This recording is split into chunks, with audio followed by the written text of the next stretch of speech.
The festive season is upon us, and what better way to save money than to make your own Christmas decorations. This is a great DIY that you can do on your own, with your partner, or even with your children. A great way to bring them all together for that festive season. Let's go through what you need to make these decorative stars for the festive season.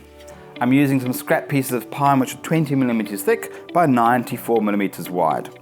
To make the stars, I'm using a jigsaw, a glue gun, a set square and a pencil.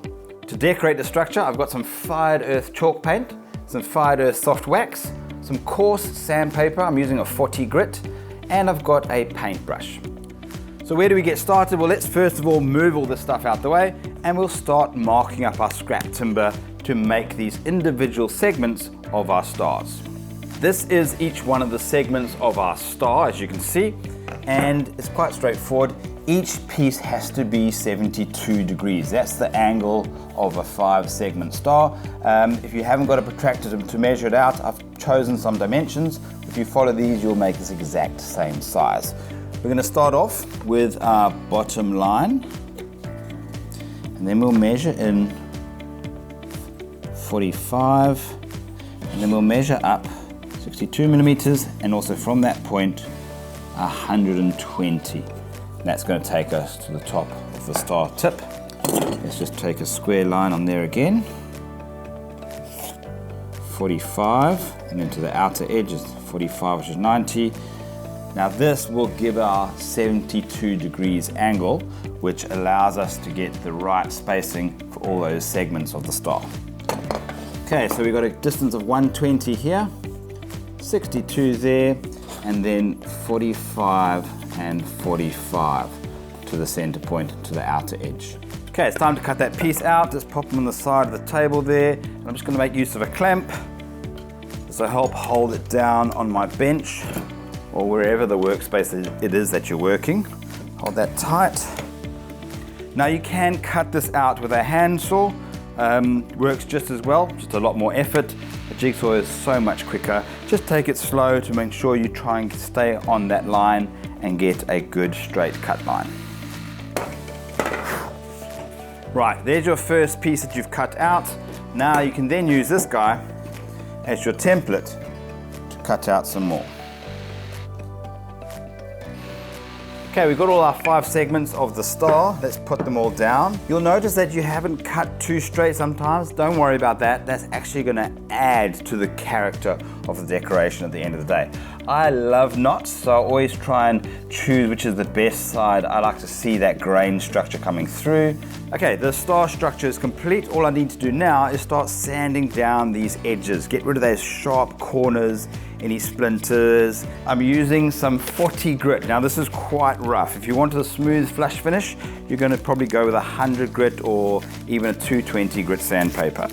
Now if you wanted to keep that natural look of the timber and actually not add color, you can actually glue it up now with the hot melt glue gun. Just put a bead of glue between those mating surfaces and hold them in place. But we're actually going to paint all these segments first, and then we'll glue it together at the end. This is chalk paint. I really love this stuff. It's so easy to apply. It's basically like a primer, undercoat, base coat, and top coat all in one. And the nice thing about it, as you'll see when I apply it, you can hide a lot of these blemishes and all these pencil lines with just one coat. Remember, always finish your brush strokes with the direction of the grain. Now you'll see I'm getting paint all over my fingers. It doesn't really matter. You can wear some protective gloves. I just find it easier to work without them. It's water-based, so it's easy to wash off and it's non-toxic, so you're safe to get this on your skin. Okay, I'm going to leave that to dry for around about 20 minutes, half an hour. It dries really quickly, chalk paint. It's quite warm in here today. In the meantime, I need to do a bit of a cleanup. Off to the bathroom. It's water-based, so it's easy to clean up. I'll clean up my brush so I can use it again next time. Okay, these guys are dry. It's time to actually start scuffing it up and give it that distressed look. Just take a piece of sandpaper. Now again, it's up to you what grit you want to go for. I like that really rough, coarse, scratched look. It's entirely up to you how much you want to scuff it up. You can always do a little bit more later. Less is more. Lay out all the pieces of your star just to make sure you're happy with what it looks like.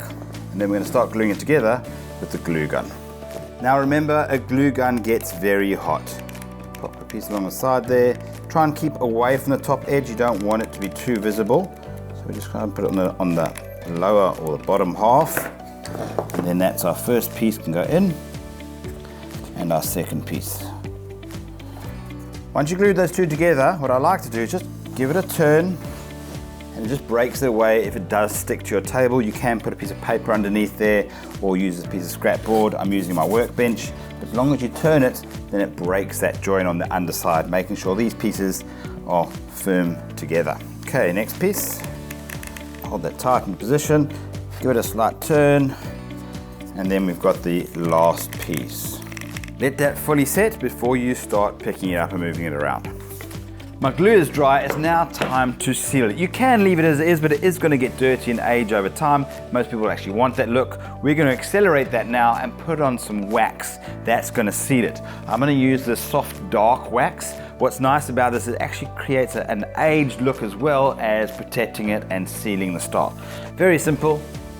Just rub a little bit of wax on a rag and then just gently rub it in, and straight away you can see it changes the color of that white to more of that aged look. At the same time, it actually enhances the grain features of the timber, and it really starts to bring out, especially where you got those knots. I love this stuff. There you go, I'm very happy with that. I think it looks fantastic. That was so easy to do, and I saved a fortune and prevented my wife from going out and spending on my credit card as usual. I've also added my own personal touch to Christmas. What awesome way to celebrate the festive season. You've watched the clip, you've seen how easy it is to do. All you need to do now is click on the link below and it'll take you to all the products and equipment that I've used for this DIY. If you enjoyed this clip, like it, share it. You can also subscribe to the Builders Fan YouTube channel, where there's a range of DIY projects just like this for you to tackle, give it a go, and get it done.